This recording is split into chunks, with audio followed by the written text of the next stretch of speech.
चरित्र, साधूंचं चरित्र श्रवण करावं. कशासाठी? आपणही त्यांच्या सम व्हावे, हाची बोध सापडे खरा. सत्पुरुषांचं जीवनचरित्र पाहिल्याच्या नंतर, त्याचं अवलोकन केल्याच्या नंतर आपणही त्यांच्यासारखं होण्याची जी वृत्ती आहे, बुद्धी आहे, ती बुद्धी जीवाला सुचत असते. म्हणून सत्पुरुषांचं जीवनचरित्र आपण पाहिलं पाहिजे. सद्गुरू स्वामी तुळशीराम बाबांचं जीवन हे अतिशय व्यापक जीवन आहे. विचाराच्या दृष्टिकोनातून व्यापक आहे, आचाराच्या दृष्टिकोनातून व्यापक आहे, ज्ञानाच्या दृष्टिकोनातून व्यापक आहे, भक्तीच्या दृष्टिकोनातून व्यापक आहे. ही व्यापकता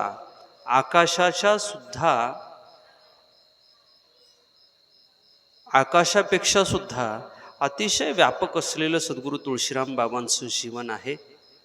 आपण सर्वजण भाग्यवान आहोत. सद्गुरू तुळशीराम बाबांच्या सानिध्यामध्ये आपल्याला राहायला भेटलं, साधूंचं सानिध्य आपल्याला लाभलं. कदाचित काही लोकांना केवळ साधूंचं सानिध्यच लाभलेलं असेल, पण साधू ओळखता आले नसतील. जरी नाही ओळखता आले तरी साधूंचं सानिध्य लाभणं हेही महद भाग्यानंच घडतं. अनंत जन्मातलं सुकृत पदराशी असावं लागतं आणि मग विरक्त महात्म्याचं दर्शन किंवा विरक्त महात्म्यांची भेट होत असते. सद्गुरू तुळशीराम बाबांचं जीवनचरित्र अवलोकनाचा प्रयत्न आपण अनेक वर्षापासून करतो आहोत. सद्गुरू तुळशीराम बाबांचं सानिध्य गेल्या 7 वर्षापासून मला लाभतं आहे. सद्भाग्यवान आहे मी. सद्गुरू तुळशीराम बाबांच्या जीवनातील काही गोष्टी मला जवळून पाहायला भेटल्या. त्यांचा विचार जो आहे ना, तो विचार जवळून श्रवण करायला भेटला. बाबांचं हेच जे वैराग्यानं परिपूर्ण असलेलं जीवन आहे ना, हे जीवन भक्ती मार्गावरती आरूढ असलेल्या प्रत्येक साधकासाठी मार्गदर्शक आहे. आणि म्हणून हे जीवन यच्चयावत मानव मात्रांच्या समोर यावं म्हणून केलेला हा एक उत्तम प्रकारचा अट्टहास आहे. माझे परमार्थ स्नेही आणि मित्र हरिभक्तपरायण बालाजी महाराज भोसले यांनी सद्गुरू तुळशीराम बाबांचं जे जीवनचरित्र आहे, ते जीवनचरित्र सद्गुरू तुळशीराम बाबा महात्म्य म्हणून अतिशय सुंदर असं आपल्यासमोर ठेवलेलं आहे. आता काही दिवसामध्ये हा जो सद्गुरू तुळशीराम बाबा महात्म्य नावाचा ग्रंथ आहे, तो ग्रंथ आपल्यासमोर येणार आहे. अगदी आज उद्या तो आपल्याकडे येईल, त्याचा प्रकाशन सोहळा होईल आणि तो आपल्याला वाचण्यासाठी, श्रवण करण्यासाठी उपलब्ध होणार आहे. पहा, एखाद्या महात्म्याचं संपूर्ण जीवन जाणून घ्यायचं असेल तर खूप मोठा अट्टहास करावा लागतो. एखादा लेखक असेल, तो लेखक एखाद्याचं जीवन मांडतो म्हणजे इतक्या सहजासहजी जीवन मांडता येतं का? नाही, त्याला जाणून घ्यावं लागतं. आणि ही जी जाणून घेण्याची प्रक्रिया आहे ना, ही जाणून घेण्याची प्रक्रिया गेली 7 वर्षापासून सुरू आहे. पहा, 9 महिने 9 दिवस पोटामध्ये गर्भ वाढवल्याच्या नंतर अतिशय वेदना होऊन मग त्या अपत्याचा जन्म होत असतो. आई आपल्या अपत्यावरती प्रेम का म्हणून करते? कारण तिनं त्याला आपल्या गर्भामध्ये वाढवलेलं आहे, आपल्या उदरामध्ये वाढवलेलं आहे, म्हणून ती त्याच्यावरती प्रेम करते. संत चरित्र असेल, काव्य असेल, हे काव्य सुद्धा त्या कवीचं अपत्यच आहे.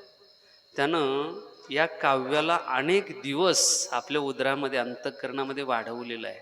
गेली 7 वर्षापासून सद्गुरू तुळशीराम बाबांचं जे जीवनचरित्र आहे, ते जीवनचरित्र जाणून घेण्याचा अट्टहास सुरू आहे, प्रयत्न सुरू आहे. आणि प्रत्येक पद्धतीनं सद्गुरू तुळशीराम बाबांचं जीवन जाणून घेण्याचा आपण प्रयत्न केला. पहा, एखाद्या विषयाची माहिती जर आपल्याला नसेल तर ती माहिती करून घेण्याची अनेक मार्ग आहेत. त्याच्यापैकी महत्त्वाचा मार्ग मौखिक जे चरित्र आहे, त्या मौखिक चरित्राचा संग्रह करणं. म्हणजे तुमच्यासारखे अनेक लोक जे सद्गुरू बाबांच्या सान्निध्यामध्ये राहिले, अशा प्रत्येक व्यक्तीला भेटून प्रत्येक व्यक्तीचा बाबांच्या विषयीचा जो अनुभव आहे तो अनुभव एकत्र करून मग त्या अनुभवाचं चरित्रामध्ये रूपांतरण झालेलं आहे. जसा अनुभव आपण पाहिलेला आहे तसं सद्गुरू तुळशीराम बाबांच्या पूर्वीपासून अस्तित्वात असलेला भालकेश्वर नावाचा परमात्मा, त्या परमात्म्याचं सुद्धा चरित्र या ग्रंथाच्या माध्यमातून आपल्यासमोर येत आहे. पहा, काही गोष्टी आपण केवळ ऐकिवात असतात पण त्या लिखित स्वरूपात नसतात. ऐकलेल्या गोष्टीमध्ये परिवर्तन होत जातं, बदल होत जातो. म्हणजे पाठीमागच्या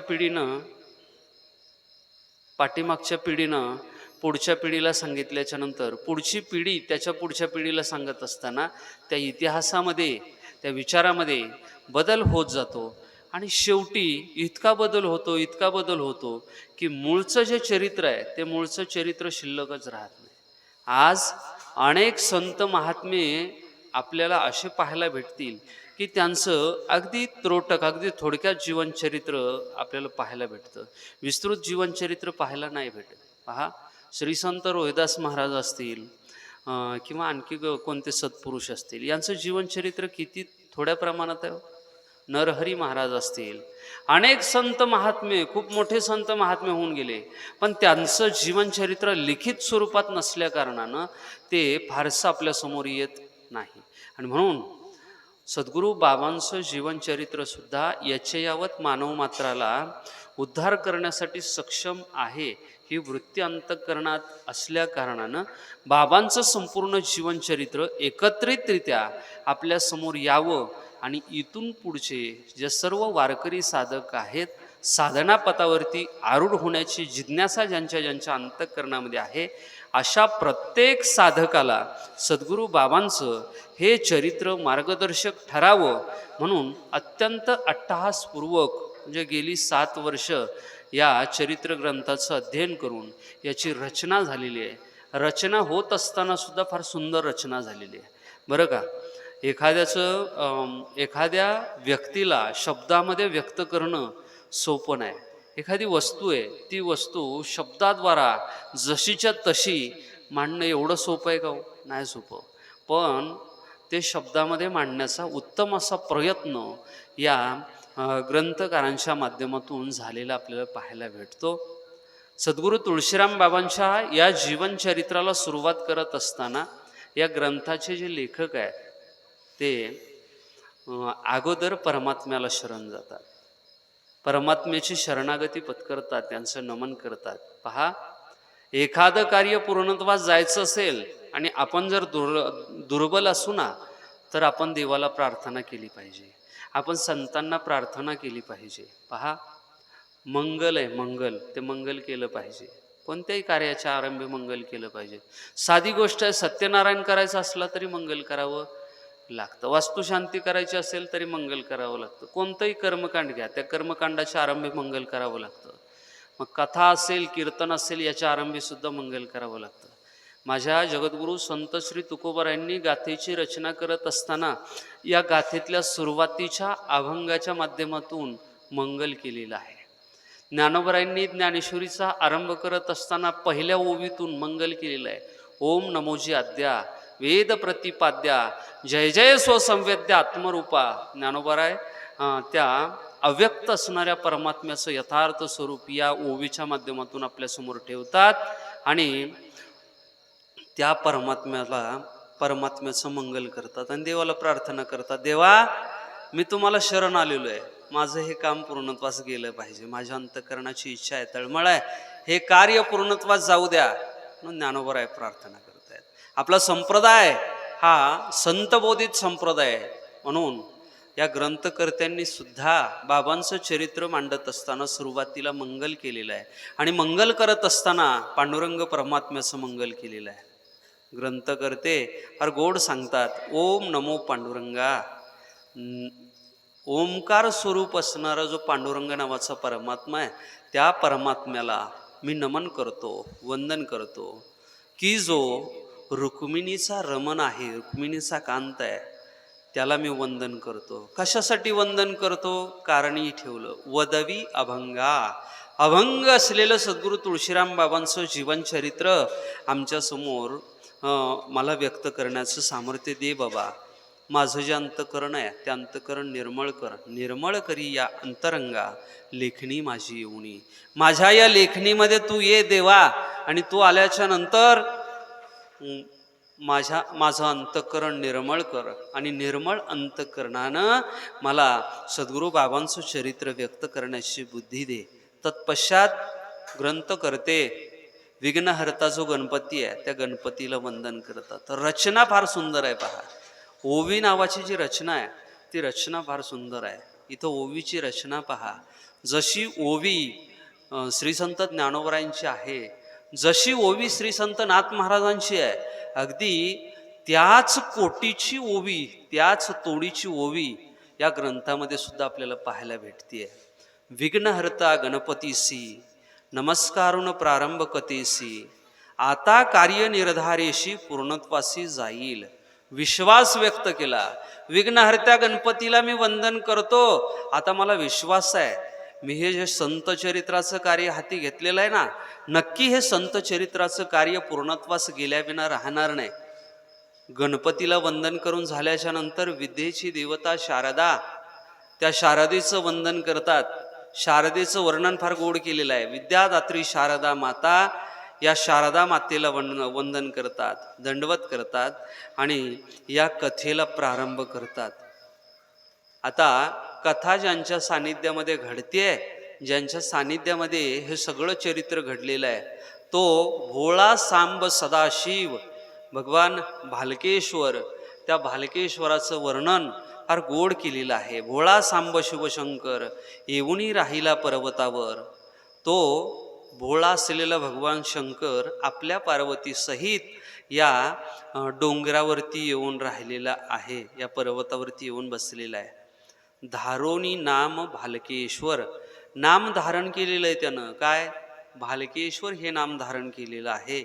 आणि अद्यापी तटस्थ वस्ती त्याची वस्ती अद्यापी या डोंगरावरती आहे. म्हणजे भालकेश्वर सध्या सुद्धा या डोंगरावरती विराजमान आहेत आणि सगळ्या सामान्यातल्या सामान्य जीवांचा उद्धार करण्यासाठी सक्षम आहे.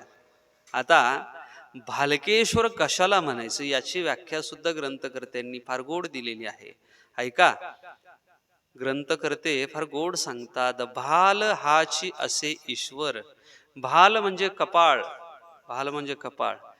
भालाचा जो ईश्वर आहे, कपाळाचा, भाग्याचा. कपाळ म्हणजे काय? कपाळ म्हणजे हे स्थूल शरीराचं कपाळ नाही. कपाळ हा शब्द भाग्यदर्शक वापरला जातो. इथं भाग्यदर्शक शब्द म्हणून कपाळ वापरलेला आहे. भालाचा ईश्वर म्हणजे भाग्याचा ईश्वर. प्रत्येक जीवाचं भाग्य लिहिण्याचं सामर्थ्य ज्याच्यामध्ये आहे त्याला भालकेश्वर असं म्हटलं जातं. या लागी नाम भालकेश्वर, याच्यासाठी त्याला भालकेश्वर नाम पडलेलं आहे. मातोरी तिंतरवणी प्रत्यक्ष हर ध्यान लावूनी वैसला. मातोरी तिंतरवणीचं हे वन आहे, हा डोंगर आहे, आणि या डोंगरामध्ये ध्यान लावून तो परमात्मा भालकेश्वर बसलेला आहे. कशासाठी बसला? जना सुपंत लावण्या, सगळ्या लोकांना सुपंताला लावण्यासाठी तो बसलेला आहे.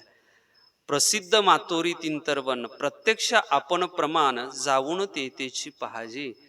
ज्या कोणाला मनामध्ये शंका असेल, कुठं आहे भालकेश्वर, कुठं तिंतरवणी, कुठं मातोरी, अशी जर एखाद्याला शंका असेल तर प्रत्यक्ष तुम्ही त्या डोंगरावरती जा आणि तिथं गेल्याच्या नंतर त्या डोंगरावरती विराजमान असलेला जो परमात्मा आहे त्या परमात्म्याचं दर्शन करा. ग्रंथकर्ते पुढे सांगतात, तया भालकेश्वरी आपण केले प्रसिद्ध ते स्थान, पवित्र आणि अतिपावन, श्रोते सज्जन भाविक हो. अहो श्रोते, तुम्ही सज्जन आहात, तुम्ही भाविक आहात. मी तुम्हाला त्या भालकेश्वरावरती जो विराजमान भालकनाथ आहे, भालकेश्वर आहे, त्या भालकेश्वराचं उत्तम असं चिंतन करून सांगतो आहे. ऐका बरं, थोडंसं माझ्याकडं लक्ष द्या. अतिशय गोड शब्दामध्ये या सद्गुरू तुळशीराम बाबांच्या जीवनचरित्राला ग्रंथकर्त्यांनी आरंभ केलेला आहे. पहा, फार गोड सांगतात. या मातोरी तिंतरवणी परिसरामध्ये भालकेश्वराचं जे ठिकाण आहे त्या ठिकाणीची प्रसिद्धी आणि त्याचा जो इतिहास आहे तो इतिहास या पहिल्या अध्यायाच्या माध्यमातून समोर ठेवलेला आहे. मातोरी आणि तिंतरवण प्रसिद्ध तैशेची पुरातन. मातोरी आणि तिंतरवणी हा परिसर प्रसिद्ध तर आहे, म्हणजे सध्या प्रसिद्ध आहे, तसा पुरातन सुद्धा आहे. याला इतिहास आहे. हे पुरातन ठिकाण आहे. याची पंचक्रोशी ऋषी संभार अनुष्ठानी अद्यापी. याच पंचक्रोशीमध्ये अनेक ऋषींचा संभार अनुष्ठान करण्यासाठी अद्यापवर स्थिर होऊन राहिलेला आहे. पहा, मातोरी तिंतरवणीचा जो परिसर आहे ना, या परिसरामध्ये अनेक ऋषी आपल्याला पाहायला भेटतात. मातोरी गावाचा विचार केला तर मातोरी गावामध्ये 11 ऋषींच्या समाध्या आहेत. त्याच्यामध्ये मातंग ऋषी हे प्रमुख आहेत. शबरी मातेची समाधी आहे. म्हणजे मातोरी गावाचा विचार केला तर मातंग ऋषी आहेत. तिंतरवणी गावाचा विचार करा, 3 मुनींच्या समाधी तिंतरवणी गावामध्ये आपल्याला पाहायला भेटतात. जवळच तरट गव्हाण नावाचं गाव आहे, तिथंही जा, तिथं सुद्धा ऋषींच्या समाधी आपल्याला पाहायला भेटतात. पारगावला गेलात तर पराशर मुनींची समाधी आपल्याला पाहायला भेटते. प्रत्येक गावातला जो इतिहास आहे तो इतिहास या ग्रंथाच्या माध्यमातून आपल्या समोर आलेला आहे. पुराण काळामध्ये जे सगळं आपल्या परिसरामध्ये घडलेलं आहे तो सगळा इतिहास, पुराणातल्या संपूर्ण कथा आणि चरित्र या ग्रंथाच्या माध्यमातून आपल्या समोर आलेलं आहे. अगदी नारायणगड चा परिसर, त्या परिसरामध्ये असलेले ऋषी, मच्छिंद्रगडचा परिसर, त्या परिसरामध्ये असलेले ऋषी, तिथं तपश्चर्या कोणती केली त्याचा संपूर्ण तपशील, श्री क्षेत्र भगवानगडाचा परिसर, या भगवानगडाच्या परिसरामध्ये असलेले अनेक ऋषी, त्याच्यामध्ये गलगुंड ऋषी असतील किंवा आणखी बरेचसे ऋषी आहेत. त्या सगळ्या ऋषींची नावं सुद्धा एका दमामध्ये आपल्याला घेता येणार नाहीत. एवढ्या सगळ्या ऋषींचा जो इतिहास आहे अभ्यासपूर्वक या ग्रंथाच्या माध्यमातून आपल्यासमोर ठेवण्याचा उत्तम असा प्रयास केला गेलेला आहे. आता या भालकेश्वरावरती नित्य काय चालतं त्याचं वर्णन केलेलं आहे. जैसे आपुले अंतर पावन, जसं आपलं अंतकरण पावन आहे, तैशेची देती अद्यापी दर्शन, तसंच हे अद्यापपर्यंत ऋषी आपल्याला दर्शन देत असतात. या परिसरामध्ये जे ऋषी आहेत ना, ते ऋषी आजही आपल्याला दर्शन देतात. म्हणजे मातंग ऋषीच्या दर्शनाला गेलात, तुमचं जर अंतकरण पवित्र असेल, पावन असेल, तर मातंग ऋषी तुम्हाला दर्शन दिल्या विना राहणार नाहीत. 3 मुनींच्या समाधीकडं तिंतरवणीला तुम्ही गेलात आणि त्या 3 मुनींच्याकडं तुम्ही श्रद्धेनं पाहिलं तर ते मुनी तुम्हाला दर्शन दिल्या विना राहणार नाहीत. अद्यापी दर्शन देण्यासाठी ते समर्थ आहेत. यालागी भक्त भाविकजन भजनी कीर्तनी अखंड. याच्यासाठी या परिसरातले जे सगळे भाविक लोक आहेत ना, भजनामध्ये कीर्तनामध्ये अखंड अविरत सातत्यानं रत असतात. दंग होऊन भगवंताचं भजन करतात आणि संतांचं साधूंचं जे आगमन आहे त्या आगमनाच्या बरोबर नामस्मरणामध्ये ते सतत रत असतात. आता इथं असलेला जो भालकेश्वर आहे तो कसा आहे? ईश्वर बालकवत असे जाण. भालकेश्वर याला का म्हणायचं याचं दुसरं कारण ग्रंथकर्त्यांनी इथं ठेवलेलं आहे. ईश्वर बालकवत असे जाण. या भालकेश्वरावरती असलेला जो ईश्वर आहे, भगवान शिव आहे, भगवान शंकर आहे, हे कसे आहेत? बालकवत, बालकासारखे आहेत, लहान बाळासारखे आहेत. लहान बाळाचं कसं असतं, त्याला कोणतीही वस्तू द्या, त्या वस्तूच्या विषयी आकर्षण नाही आणि कोणत्याही वस्तूच्या विषयी निरासक्ती सुद्धा नाही. ते वेगळ्याच स्वभावाचं बालक असते. बालकाला राग नाही आणि बालकाला लोभ सुद्धा नाही. राग लोभातीत जी अवस्था आहे ती अवस्था बालकाची आहे. तसंच या डोंगरावरती वास करणारा भालकेश्वर सुद्धा या बालकासारखाच आहे. त्याला राग नाही आणि त्याला लोभ नाही. तुम्ही सातत्यानं दर्शनाला आलात म्हणून तुमच्याविषयी त्याच्या मनामध्ये लोभ नाही आणि तुम्ही कधीच दर्शनाला आला नाही म्हणून तुमच्याविषयी त्याच्या मनामध्ये राग सुद्धा नाही. अगदी बालकाच्या अंतःकरणाची जी अवस्था आहे ती अवस्था या भालकेश्वराची आहे. ऐसा अभिप्राव गुरु कृपे करून झाले अंतरी स्फुरण, या लागी भालकेश्वर नाम बोलती. असं या भालकेश्वर शब्दाचं जे अभिप्राय आहे म्हणजे अर्थ आहे, तो अर्थ गुरुकृपे स्तव ग्रंथकर्ते म्हणतात, माझे श्री गुरु हरिभक्तपरायण पंडित भाऊ महाराज क्षीरसागर यांच्या आशीर्वादानं स्फुरला आणि व्याकरणाच्या दृष्टिकोनातून तोही अर्थ या ठिकाणी मांडलेला आहे. आता पुढे ग्रंथकर्ते सांगतात, भाल नामे शोभे कपाळ तयाशीच बोलती लोक निढळ, जीवलोकीचा सर्व प्रपंच तळ भाळातून निघत असे. भाल म्हणजे काय? भाल म्हणजे कपाळ, त्यालाच कुणी निढळ असं सुद्धा म्हणतं. अभंग आहे ज्ञानोबरायांचा, निढळी ठेवून या. निढळ म्हणजे काय? कपाळ, भाल, त्याला असं म्हटलं जातं. या भालाचं कपाळाचं वर्णन ग्रंथकर्त्यांनी सुंदर असं केलं. या कपाळावरती हात ठेवून लोक सगळे बोलत असतात आणि आपल्या आपल्या कर्मामध्ये रत असतात. भाळ म्हणजे प्रत्यक्ष हर. आता इथं भाल म्हणजे काय? प्रत्यक्ष हर, तो भगवान शंकर, त्यालाच भाल असं म्हटलं जातं. आणि मग हा काय करतो?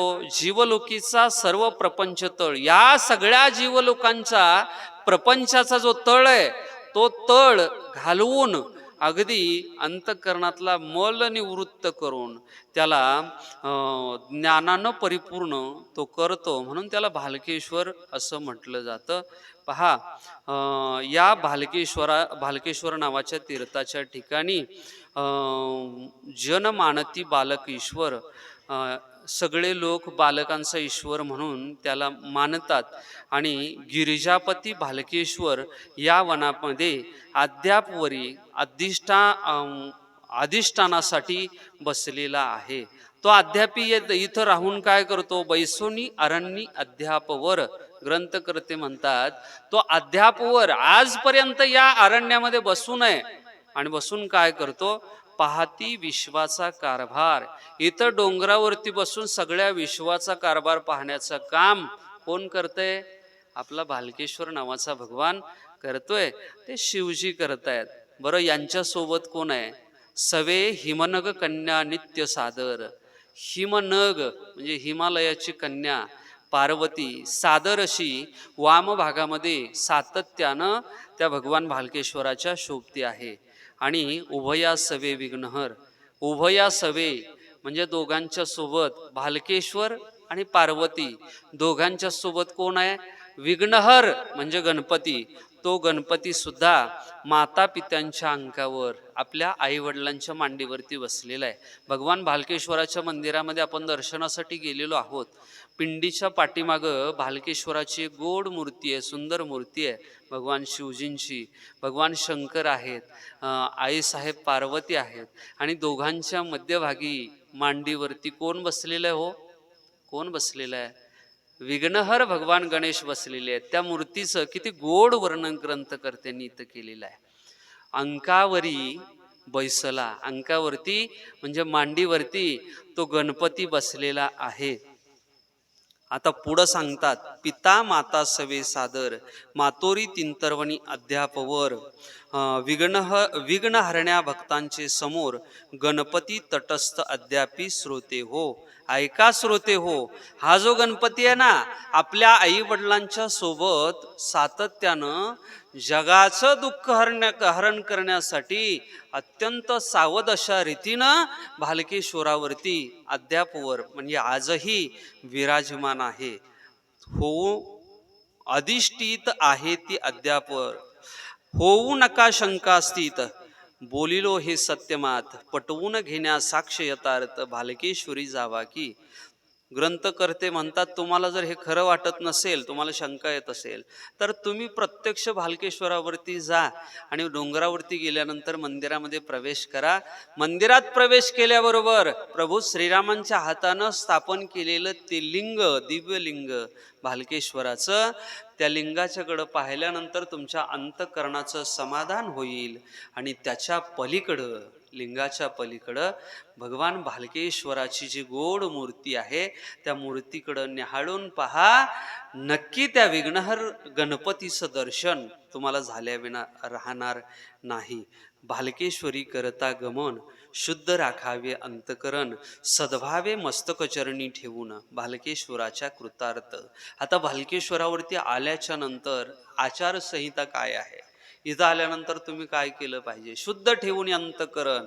तुम्हाला जर भालकेश्वराचं दर्शन व्हावं वाटत असेल तर तुम्ही अंतकरण शुद्ध ठेवा आणि सद्भावानं अगदी भाव शुद्ध ठेवून त्यांच्या चरणावरती डोकं ठेवा. डोकं ठेवल्याच्या नंतर तुम्हाला तो काय करेल? भालकेश्वराच्या कृतार्थ, तुम्हाला कृतार्थ करेल, तुमचं जीवन सफल होईल. देती भाविका आशीर्वचन, नित्य भालकेश्वर भगवान, या भालगिरीवरी नित्यजन साधनेशी बैसती. या सगळ्या लोकांना आशीर्वाद देण्याचं काम भगवान भालकेश्वर करतात. ग्रंथकर्ते म्हणतायत या भालगिरीवरती, भालगिरी म्हणजे गिरी म्हणजे पर्वत, भालकेश्वराच्या डोंगराला पर्वत असं म्हटलेलं आहे. या भालगिरीवरती नित्यजन, नित्य लोक येतात आणि काय करतात? साधनेशी बैसती, साधना करण्यासाठी, अनुष्ठान करण्यासाठी सातत्यानं बसून असतात. आता बसल्याच्या नंतर काय करतात? तेगोनी अंतरीचा मळ, अंतकरणातला मळ त्यागतात, त्या मलाचा त्याग करतात, निर्मळ अंतकरण करतात आणि मग भालकेश्वराच्या कृपेनं त्यांना खरं जे तत्वज्ञान आहे ते तत्वज्ञान सापडत असतं. हे भालकेश्वराचं अगाध असं वन आहे, ज्याचं नित्य वर्णन केलं तरी ते वर्णन कमीच पडणार आहे. परिसा श्रोते हो सावधान, चरित्र गिरिजापतीचे हे गिरिजापती असलेल्या भगवान शिवांचं पवित्र असलेलं चरित्र. श्रोते हो, तुम्ही सावध होऊन परिसा म्हणजे ऐका. धन्य मातोरी तिंतरवन, मातोरी आणि तिंतरवणी धन्य आहे, यांना धन्यता दिलेली आहे. का म्हणून धन्य आहे? दोन्ही गावं धन्य आहेत, कारण इथं भालकेश्वराचं अधिष्ठान आहे. धन्य जीव येथे जन्मून, इथं जन्माला आलेला प्रत्येक जीव धन्य आहे. मग तो मनुष्य प्राणी असेल. एक गोष्ट बोलू का? भालकेश्वराच्या परिसरामध्ये जन्माला आलेली मुंगी, भालकेश्वराच्या परिसरामध्ये जन्माला आलेली गाय वासरू, भालकेश्वराच्या परिसरामध्ये जन्माला आलेलं कुत्र, नवे नवे भालकेश्वराच्या डोंगरावरती जन्माला आलेला उंदीर सुद्धा पवित्र आहे, पवित्र आहे. कारण त्यांना धन्यता इथं ग्रंथकर्त्यांनी दिलेली आहे. धन्यतयांचे सर्वस्व जीवन, त्यांचं संपूर्ण जीवन ते जीवन धन्य आहे. जे भालकेश्वरा सन्निध अंतकरणे, सन्निध म्हणजे सातत्यानं अंतकरणानं या भालकेश्वराच्या जवळ जे नित्य राहतात ते धन्य आहेत. धन्य येतील मृदा जान, इथली जी माती आहे ना ती माती सुद्धा धन्य आहे, माती सुद्धा धन्य आहे. अहो, सत्पुरुषाचे चरण लागण्यासाठी मातीला सुद्धा पुण्य करावं लागतं. कोणत्याही मातीवरती सत्पुरुषाची पदचिन्ह उमटत नाहीत. सत्पुरुषांचा पदस्पर्श कोणत्याही मातीला होत नाही.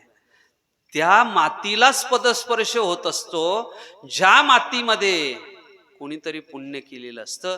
ती माती धन्य आहे म्हणतात. पहा, ग्रंथकर्त्यांनी सांगितलं, धन्य बावा तेथीचे जीवन, धन्य वृक्षलता तृण, भालकेश्वराच्या संगती जे, भालकेश्वराच्या संगतीमध्ये धन्य बावा. बावा शब्दाचा अर्थ काय माहिती आहे का तुम्हाला?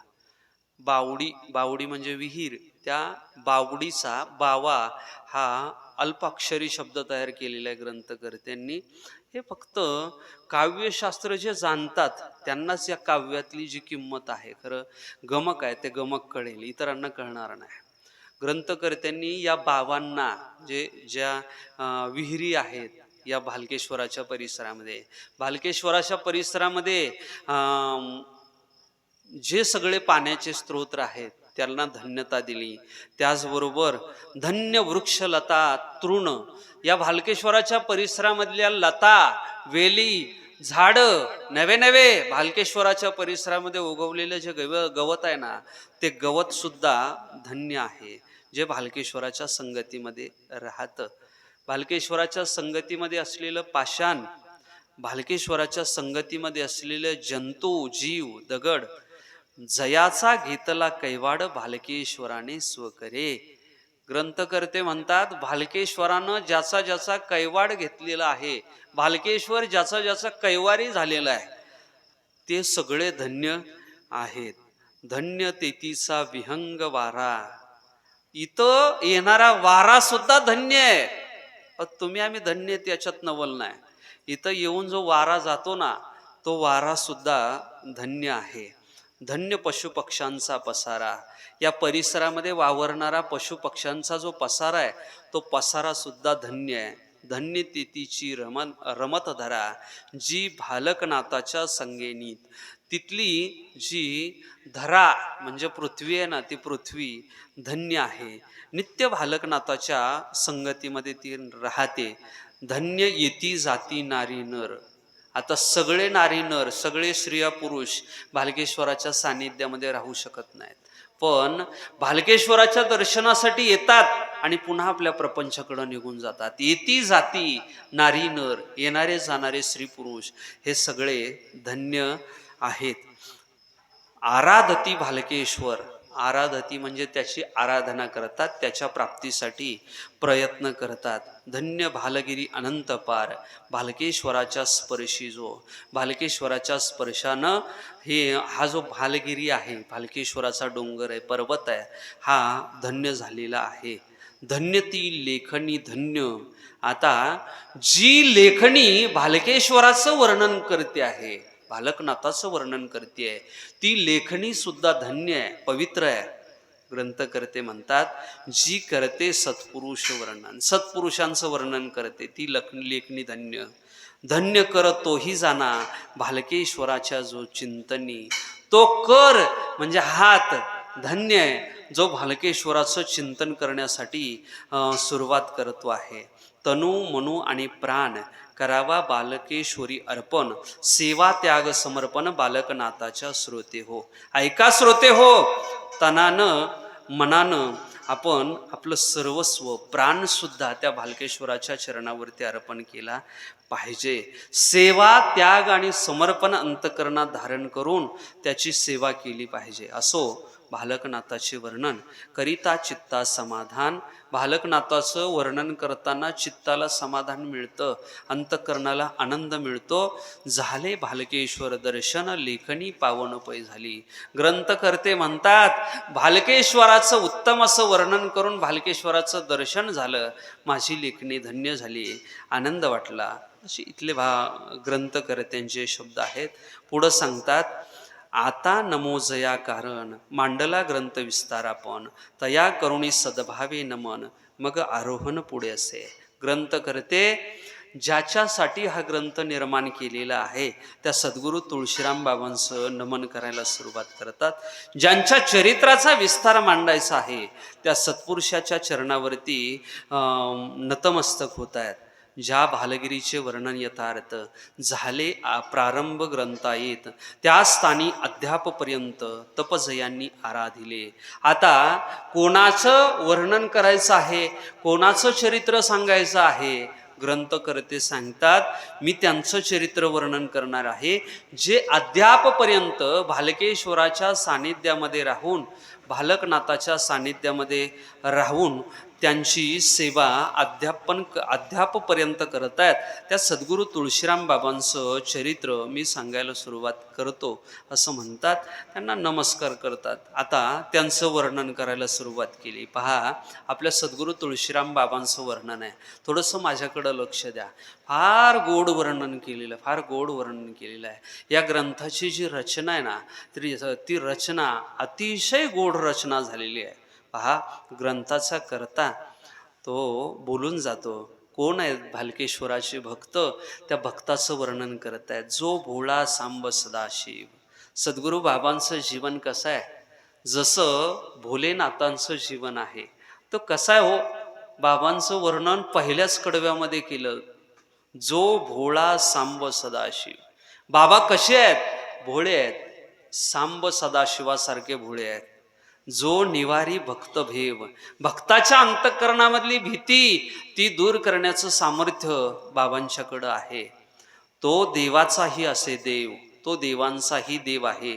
त्याशी जयांनी आराधले, त्या देवाची ज्यांनी आराधना केली त्यांचं वर्णन करत आहेत. आराधोनी पार्वती हर, पार्वतीचा पती तो हर भगवान शंकर त्यांची आराधना केली. साठविला अंतरी अद्यापवरी, अद्यापपर्यंत आपल्या अंतकरणामध्ये त्यांना साठवलेलं आहे, भगवान शिवांना साठवलेलं आहे आणि साठवून आपलं अंतकरण पावन केलेलं आहे. जयाने भालकेश्वरी सज्जन हो, सज्जनानो भालकेश्वराला अंतकरणामध्ये साठवून ज्यांनी आपलं अंतकरण निर्मळ केलं, स्वच्छ केलं, ते सद्गुरू तुळशीराम बाबा त्यांचं जीवनचरित्र मांडायला सुरुवात करतो. तया ब्रह्मनिष्ठ यतीचे आपण. कोण आहेत बाबा? ते ब्रह्मनिष्ठ आहेत. आणि दुसरा शब्द वापरला यती, यती आहेत, यती. यतीची व्याख्या वेगळी आहे, ब्रह्मनिष्ठाची व्याख्या वेगळी आहे. इथं ब्रह्मनिष्ठ आणि यती दोन्ही शब्द ग्रंथकर्त्यांनी वापरले आणि सद्गुरू तुळशीराम बाबांचं जीवन आपल्यासमोर ठेवलं. बाबांच्या जीवनाकडं पाहत असताना आपण अतिशय साध्या दृष्टीनं बाबांच्या जीवनाकडं पाहतो, पण एखादा ज्ञानी महात्मा बाबांच्या जीवनाकडं कसं पाहत असेल बरं? त्याची दृष्टी अशी आहे. कोण आहेत बाबा?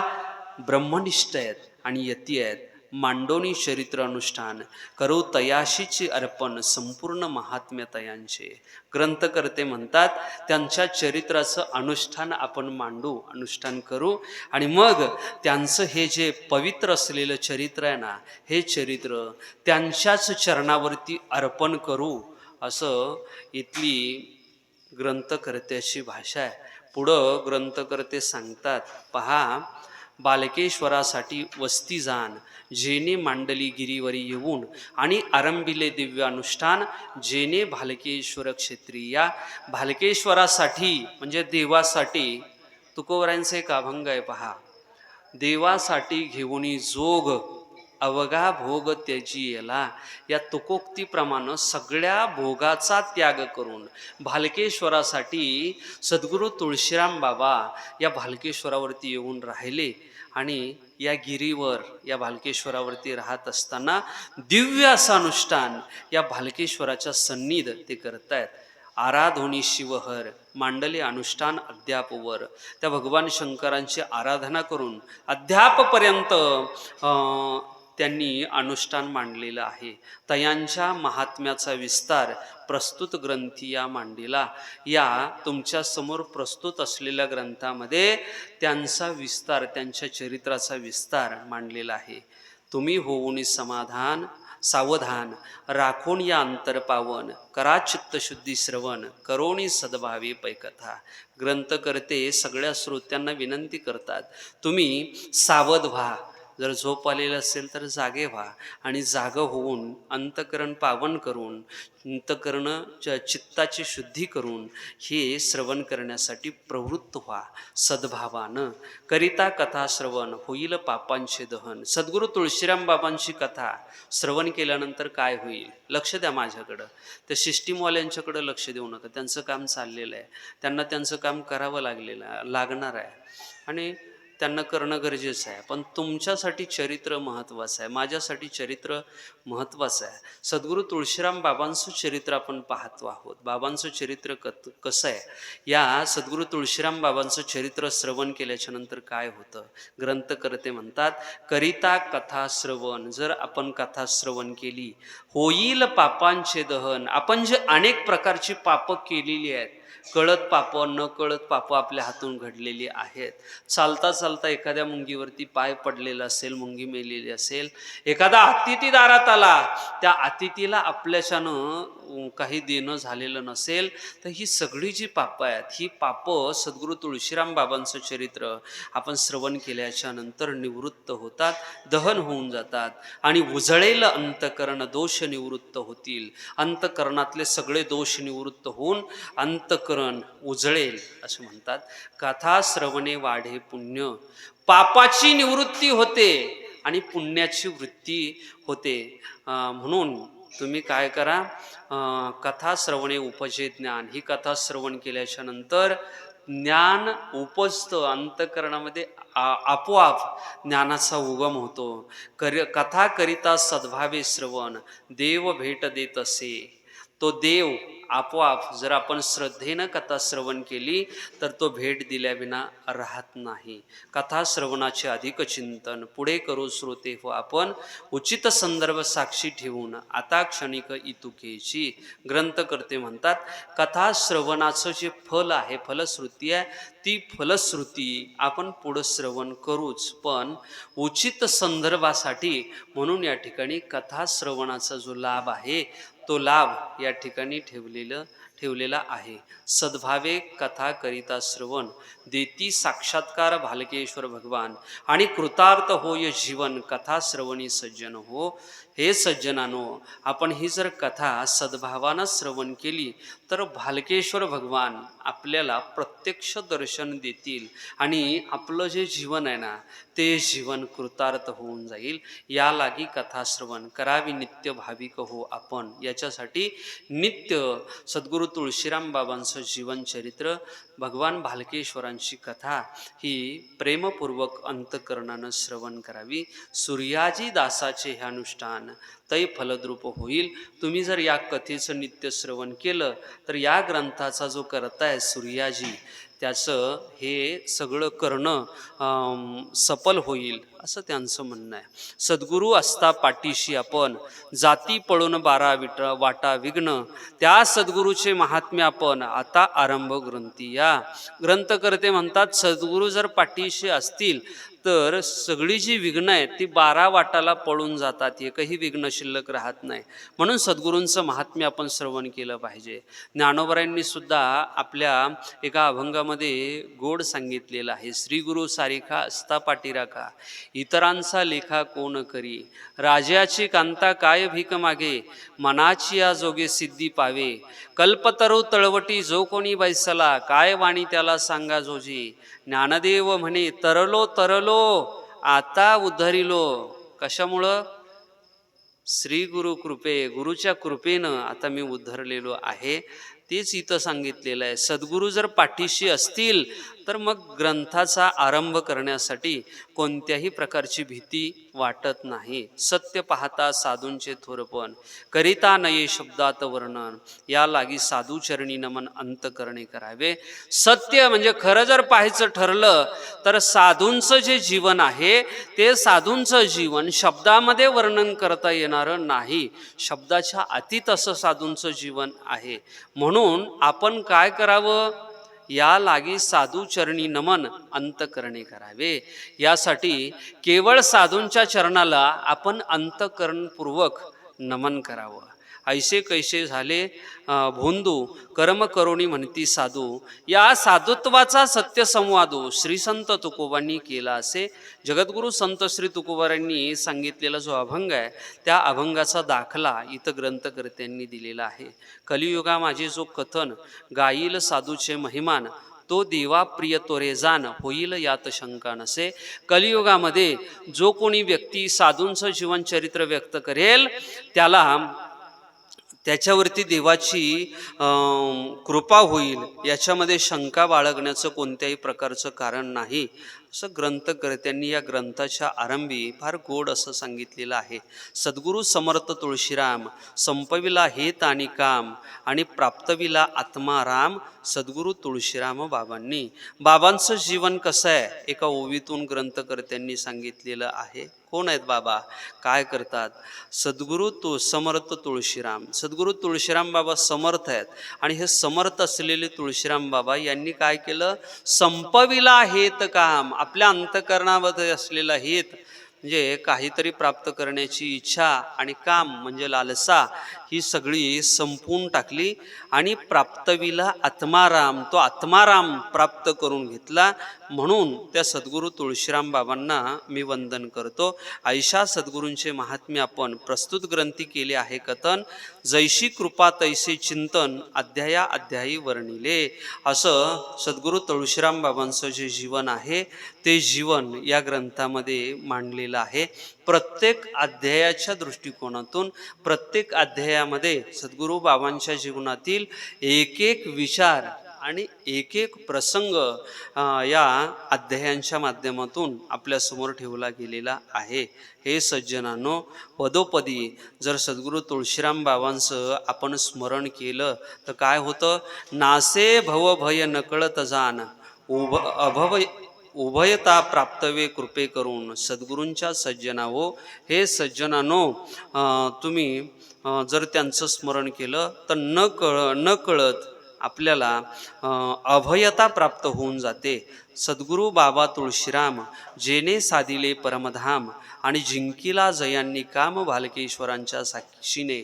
भगवान भालकेश्वरांच्या साक्षीने, भगवान भालकेश्वरांच्या साक्षीनं ज्यांनी अंतकरणातला काम संपवून टाकला आणि परमधाम असलेलं जे देवाचं ठिकाण आहे ते ठिकाण ज्यांनी प्राप्त करून घेतलं ते सद्गुरू तुळशीराम बाबा आहेत. जे साधू संत तप आचरती, जे सत्पुरुष तपाचं आचरण करतात आणि तपाचं आचरण करत असताना देवाला प्राप्त करत असतात, त्यांचं जीवन जे आहे ते जीवन या ठिकाणी मांडलेलं आहे. ते ईश्वराच्या नित्य समीप राहून त्यांना प्राप्त करण्यासाठीचं जे अनुष्ठान आहे त्या अनुष्ठानाचं वर्णनसुद्धा इथं ग्रंथकर्त्यांनी केलेलं आहे.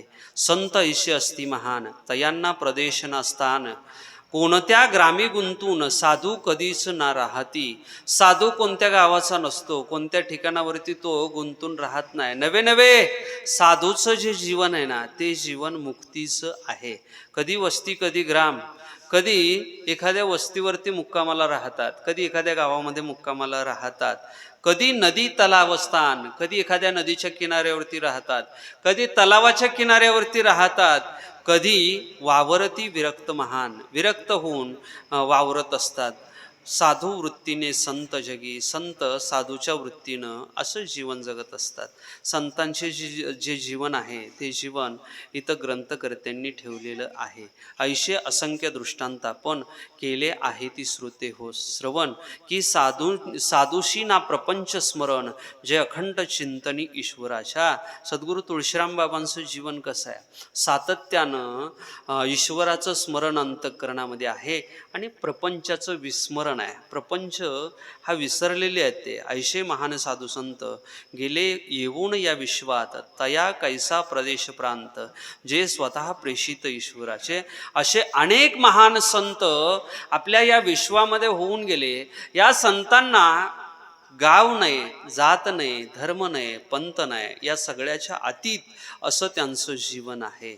हे तो जाणता तुम्ही समजता, हे सगळं तुम्ही जाणता. तुम्ही संत वाङ्मय श्रवण करत आला आहात, तुम्हाला याची जाणीव आहे. परी करण्या चर्चा यथार्थ, विषया संदर्भा लागे प्रस्तुत, चिंतन पै आले भाविक हो. विषयाचं चिंतन सांगायचं म्हणून हा विषय या ठिकाणी आलेला आहे. आता सद्गुरू बाबांचं जे वास्तव्य स्थान आहे त्या ठिकाणाचं वर्णन ग्रंथकर्ते करतायत.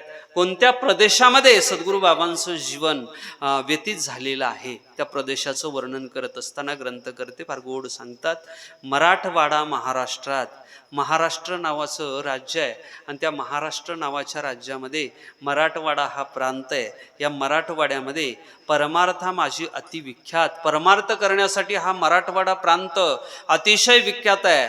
ज्या क्षेत्री महान साधू संत साधना करून पै गेले, ज्या क्षेत्रामध्ये महान असे साधू संत साधना करून गेलेले आहेत, ऋषी मुनी देवादी देव, वानर भिरी सीता राघव, पातले सपरिवारी सर्व, ऐसा विख्यात देश हा. मराठवाडा म्हणजे कोणता प्रांत आहे त्या प्रांताचं वर्णन केलं. जिथं सद्गुरू तुळशीराम बाबांनी तपश्चर्या केली त्या प्रदेशाचं वर्णन केलं. ग्रंथकर्ते म्हणतात सीतेसहित राघव, आपली पत्नी सीता, त्या सीतेसहित प्रभू श्रीराम ज्या प्रदेशामधून गेले तो प्रदेश हा मराठवाड्याचा प्रदेश आहे. ऋषी मुनी देवादी देव, ऋषी मुनी या प्रदेशामध्ये राहिले. देवादिदेव वानर भेरी सहित, वानरांच्या सहित या प्रदेशामध्ये राहिलेले आहेत. सीता राघव, सीतेचा जो राघव आहे ना, सीतेचा पती प्रभू श्रीराम, तो श्रीराम सपरिवार जिथं राहिला तो हा विख्यात भालकेश्वराचा डोंगर आहे.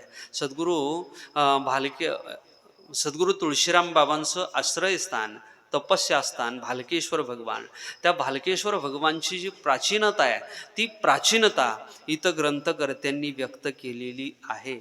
असा हा विख्यात देश आहे.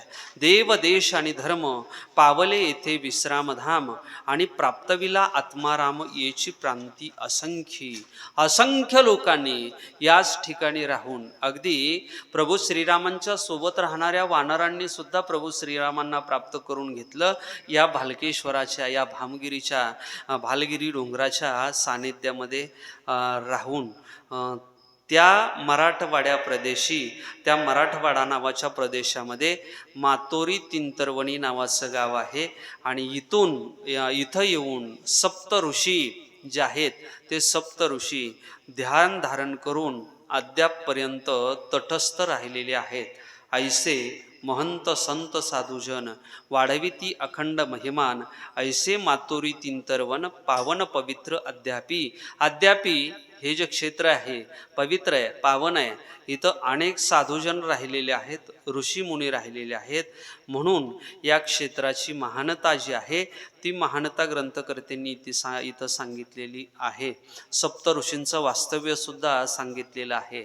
या मातोरी तिंतरवणीच्या परिसरामध्ये रामाचा जो राघव जो आहे प्रभू श्रीराम, ते श्रीराम स्वतःच्या संस्कारानिशी इथं राहिले आणि स्वतःचं मोठेपण विसरून त्यांनी शबरी मातेची जी उष्टी बोरं आहेत ती उष्टी बोरं सेवन केली.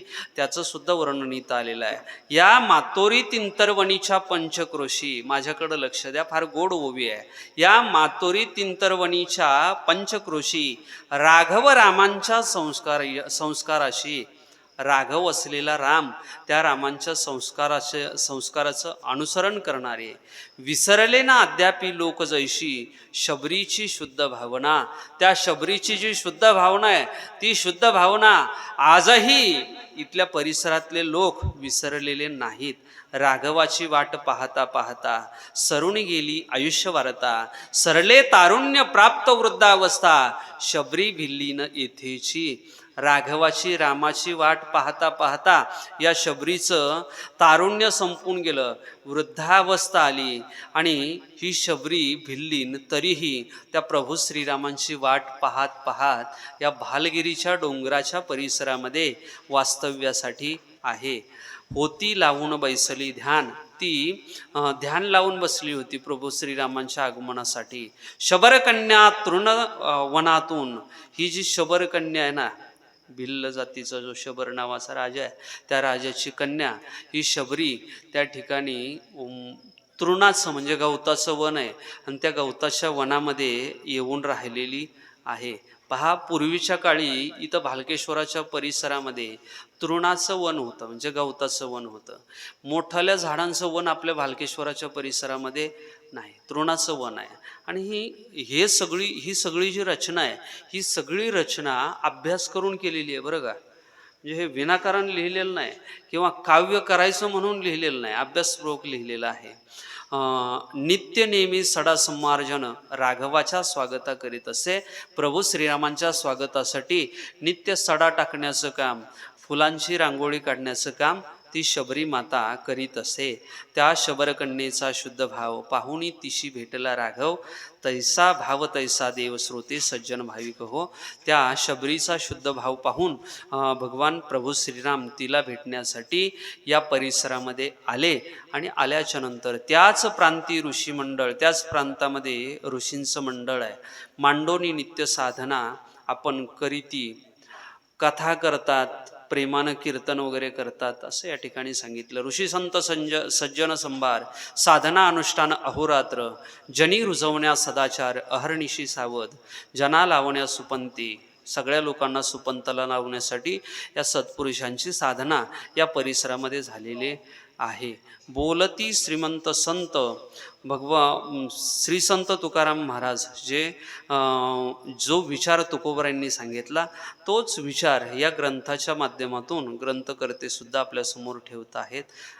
संतांचा मार्ग त्याचा धांडोळा घेत घेत सामान्य जीवानं चाललं पाहिजे. वैकुंठाहून हे संत सामान्य लोकांच्यासाठी येतात. तै झाले होते कथन, त्यावेळेस हे सगळं कथन झालेलं आहे. विषयाच्या लोभामध्ये मन बुडून जातं आणि बुडून गेल्याच्या नंतर या विषयामध्ये बुडालेल्या मनाला जर बाहेर काढायचं असेल ना, तर सत्पुरुषांचं जे चरित्र आहे ते चरित्र अत्यंत महत्त्वाचं आहे. पहा, या महान मातुरी तींतरवणी भालकेश्वरी मांडली दिव्यानुष्ठानी, त्या चिंतनाची काय करणी श्रवण्या तत्पर राहाजी. त्या भालकेश्वराच्या सान्निध्यामध्ये सद्गुरू तुळशीराम बाबांनी जी तपश्चर्या केली, ती तपश्चर्या श्रवण करण्यासाठी तुम्ही सतत सावध राहा. धर्म, अर्थ, काम आणि मोक्ष प्रदान करणारी ही सद्गुरू तुळशीराम बाबांची गोड अशी कथा आहे. पहिल्या अध्यायाच्या माध्यमातून सद्गुरू तुळशीराम बाबांच्या जीवनचरित्राच्या पहिल्या पैलूमध्ये प्रवेश करण्याचा प्रयत्न ग्रंथकर्त्यांनी केला. आपल्याला संपूर्ण अध्यायाचं चिंतन आज या ठिकाणी करता आलं नाही. उद्यापासून बरोबर आपला हरिपाठ झाला का लगेच हरिपाठ झाल्यापासून 8:30 वाजेपर्यंत म्हणजे 5 ते 6 हरिपाठ असतो आणि 6 ते 7 पंगत असते. 7 ते 8:30 वाजेपर्यंत सद्गुरू तुळशीराम बाबांचं जे उर्वरित चरित्र आहे त्या चरित्राचं चिंतन या ठिकाणी आपण सर्वांनी करायचं आहे. झालेली सेवा सद्गुरू तुळशीराम बाबांच्या चरणावरती समर्पित करतो. आता कीर्तनाची वेळ झालेली आहे म्हणून या ठिकाणी थांबतो. पुंडलिक वरदा हरिविठ्ठल श्री ज्ञानदेव तुकाराम पंढरीनाथ भगवान की जय.